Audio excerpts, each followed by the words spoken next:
تین آیتیں سورہ احزاب کی یوں سمجھیے کہ نچوڑ ہے اس مسئلے میں. یا نساء النبی لستن کاحد من النساء، اے نبی کی بیویوں تم عام عورتوں کے مانند نہیں ہو. تو کیا وہ عورتیں نہیں تھیں؟ عورتیں تو تھیں. کیا ان کے احساسات عورتوں والے نہیں تھے؟ وہ تو تھے. کیا بات ہے، تم نبی کی بیویاں ہو، تمہیں اسوہ بننا ہے. ان اتقیتن فلا تخضعن بالقول، اگر تمہیں واقعی اللہ کا تقوی اور خوف ہے تو کسی اجنبی سے اگر بات کرنے کی ضرورت پیش آ جائے تو اپنی آواز میں لوچ مت پیدا کرو. فَيَطْمَعَ الَّذِي فِي قَلْبِهِ مَرَضٌ، کہ جس شخص کے دل میں کوئی روگ ہے، گندگی ہے، وہ کوئی آس لگا بیٹھے کہ یہ جو مجھ سے گفتگو کر رہی ہیں، جس انداز میں کر رہی ہیں، جس لگاوٹ کے ساتھ کر رہی ہیں، تو کوئی نہ کوئی موقع ہے میرے لیے. اِنَّا لِلَّهِ وَإِنَّا إِلَيْهِ رَاجِعُونَ. کرخت آواز میں بات کرو. وَقُلْنَ قَوْلًا مَعْرُوفًا، اور معروف بات کہو. صرف اس سے آگے بڑھنے کی کوئی ضرورت نہیں. وَقَرْنَ فِي بُيُوتِكُنَّ وَلَا تَبَرَّجْنَ تَبَرَّجَ الْجَاهِلِيَّةِ الْأُولَىٰ، اور قرار پکڑو اپنے گھروں میں، وقار کے ساتھ رہو اپنے گھروں میں. تمہاری اصل جگہ گھر ہے، باہر نکلنا تمہارا کام نہیں ہے. ہاں ضرورت ہو سکتی ہے، اس کا بعد میں ذکر آ جائے گا، لیکن فلسفہ کیا ہے؟ عورت کی اصل جگہ اس کا گھر ہے.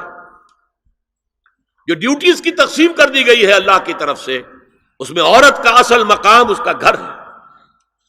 میں حدیث سنا چکا ہوں کہ جب گھر سے عورت نکلتی ہے تو شیطان تاکتا ہے اس کو، اور پھر ظاہر بات ہے کہ اس سے جو فتنے پیدا ہوتے ہیں وہ سب شیطان کے ذریعے سے ہوتے ہیں.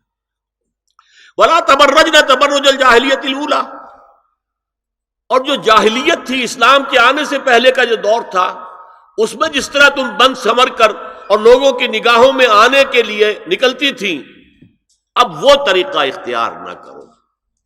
دیکھیے یہ بھی ایک بڑا نفسیاتی نکتہ ہے. مرد کے اندر قوت ہے، وہ اپنی قوت کا ظہور چاہتا ہے. کبھی جی چاہتا ہے دیوار کو کندھا دے مارے، راستہ چلتے کسی کو لگا کندھا. قوت ظہور چاہتی ہے. عورت کے پاس سب سے بڑا سرمایہ اس کا نسوانی حسن ہے. جسمانی طاقت تو نہیں ہے نا، اس کے اندر ایک ارج ہے کہ اپنے آپ کو ظاہر کرے. اس کا نام تبرج. بروج کہتے تھے ان برجیوں کو کہ جو فصیلوں کے اوپر ہوتی تھی. اور ظاہر بات ہے دور سے مسافر آ رہا تو پہلے تو برجی نظر آتی تھی نا، تو نگاہوں میں آنا، نگاہوں میں کھپنا، یہ تبرج ہے. تو تم جس طرح پہلے بناؤ سنگھار کر کے نکلا کرتی تھی، اور تبرج الجاہلیہ اب وہ چھوڑ دو. وَأَقِمْنَ الصَّلَاةَ وَآتِينَ الزَّكَاةَ، اور نماز قائم رکھو، زکوٰۃ ادا کرو. وَأَطِعْنَ اللَّهَ وَرَسُولَهُ، اور اللہ اور اس کے رسول کی اطاعت پر کاربند رہو.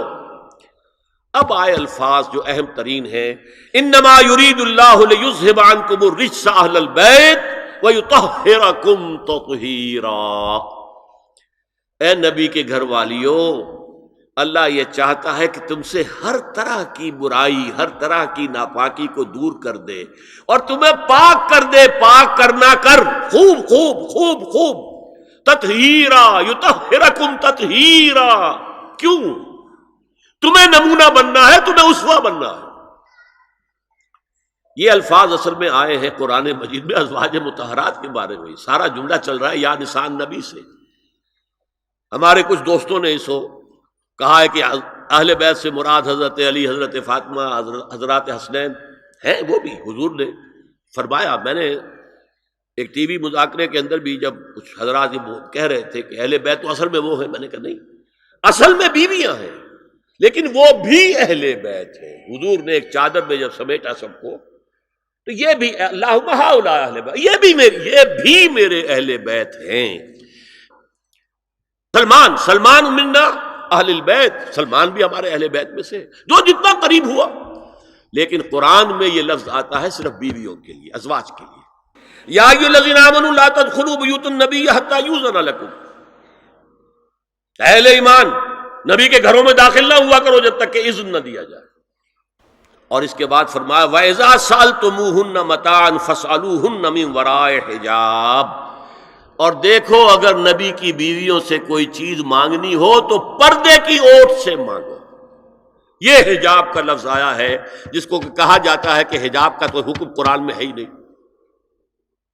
پہلے وہاں کے گھر کھلے ہوتے تھے، دروازوں پر کوئی پردہ وردہ نہیں ہوتا تھا، اور گھر کوئی کنالوں کے اور ایکڑوں کے تو نہیں ہوتے تھے، چھوٹے چھوٹے گھر. لیکن یہاں پر فرما دیا گیا پردے اس کے بعد سے، جب سے یہ آیت اتری گھروں کے اوپر پردے ڈال دیے گئے. اب ظاہر بات ہے کہ اس میں چہرے کا پردہ ہی ہوا نا، چہرے کا پردہ ہے حجاب. اسی کو حضرت عائشہ نے آیت الحجاب قرار دیا ہے. اور پھر دیکھیے جو ریئلزم ہے، ریئلزم میں نے کہا تھا نا کہ اللہ نے بھی فرمایا کہ سب سے زیادہ محبت انسان میں عورت کی ہے. حب زین للناس حب الشہوات من النساء، اور پھر اس کے بعد لمبی فہرست. حضور نے فرمایا حبب الیہ النساء والطیب. یہاں بھی فرمایا گیا ذالکم اطہر لقلوبکم وقلوبہن، یہ زیادہ پاکیزہ بات ہوگی تمہارے دلوں کے لیے بھی اور ان کے دلوں کے لیے بھی.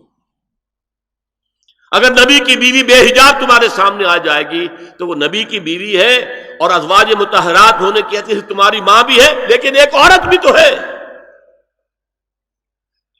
اور تم چاہے صحابی ہو کچھ بھی ہو، تم مرد بھی تو ہو.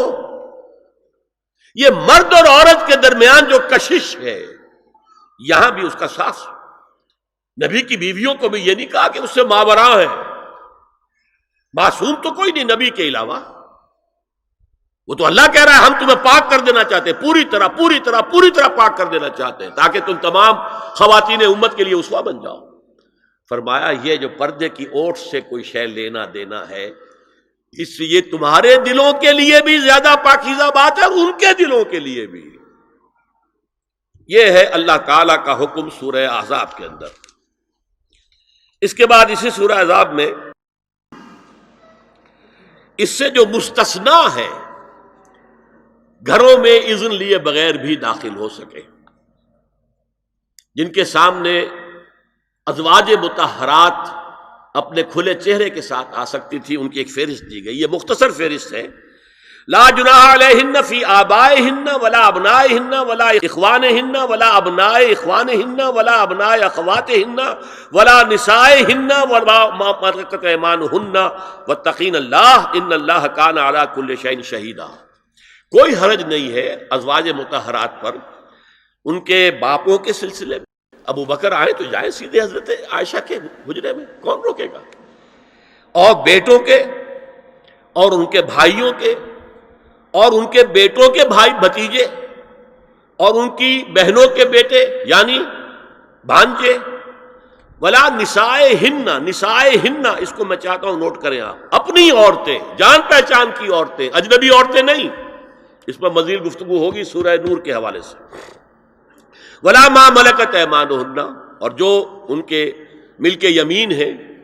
ان میں ایک رائے یہ ہے کہ مراد صرف باندیاں ہیں اور ایک مراد یہ ہے کہ اس میں مرد غلام بھی شامل ہیں. ایک رائے یہ ہے کہ مرد غلام جب تک کہ ابھی وہ بالغ نہ ہو، بچہ ہو. بہرحال یہ آراء ہے علیحدہ. هي الحلقات تحفظني بآيات من القرآن، هي الحلقات تملأني بحب المصطفى العدنان، هي الحلقات تحفظني